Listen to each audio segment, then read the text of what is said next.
भगवान शंकर और माता पार्वती प्रसन्न मुद्रा में थे, तो बोले चलो आज भक्तों के दर्शन करते हैं। माता जी ने कहा चलो। भगवान एक साधु के वेश में हो गए, माता जी पीछे साध्वी के रूप में हो गई।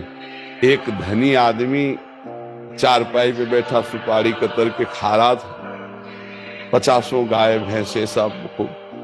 उससे कहा भाई 100 ग्राम दूध दे दो, हमारे ठाकुर को स्नान करवाना है। जाने क्या क्या अशुद्ध शब्द बोल गए। पार्वती जी एकदम रुद्र दृष्टि में, हम दर्शन कराने आए भक्त के। पहले धूप का कष्ट सह ले तो छाया का सुख मिलता है, पहले अभक्त के दर्शन करो तब तुम्हें भक्त के दर्शन कराएंगे। हटे भगवान शिव और कहा हे भगवान श्री हरि, इसके पास जितनी संपत्ति है इससे और 100 गुना इसकी बढ़ जाए। माता जी ऑर्डर दानी तो कहते ही, उसने 100 ग्राम दूध नहीं दिया, गाली थी ऊपर से। और ये भगवान है। फिर भगवान बोले आओ चलते हैं तुम्हें भक्त के दर्शन कराने। एक गांव में गए तो फुसा की झोपड़ी थी, उसमें उसकी माँ रहती थी, एक गाय थी। जवान आदमी गंगा जी पार्श्व में बहती थी, गंगा नहा के भजन करता, माता की सेवा के लिए मेहनत करता, और गाय जो थी 100-200 ग्राम दूध देती थी, उससे माता जी की सेवा। भगवान शिव गए भैया ठाकुर जी की सेवा के लिए 100 ग्राम दूध।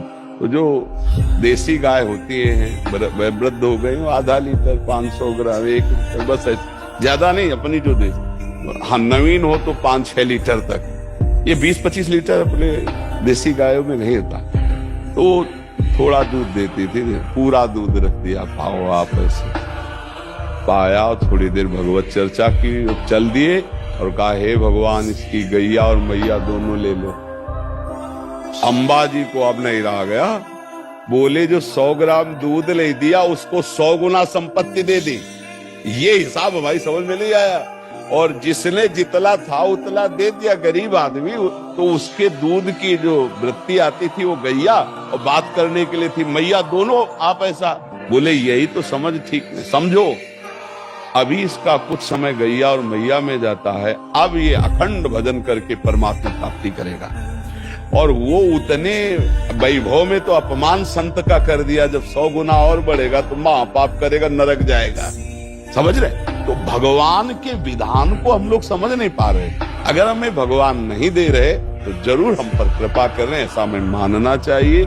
नाम जप करो, दूसरों की सेवा करो, तभी आप ये भक्ति का रास्ते समझ पाओगे। दूसरों से सुख लेने की भावना, भगवान को भूलकर संसार में रमना, तो आप अध्यात्म नहीं समझ पाओगे, भक्ति नहीं समझ पाओगे, तो पापाचरण बनेंगे, हृदय अशांत रहेगा, दुर्गति हो जाएगी।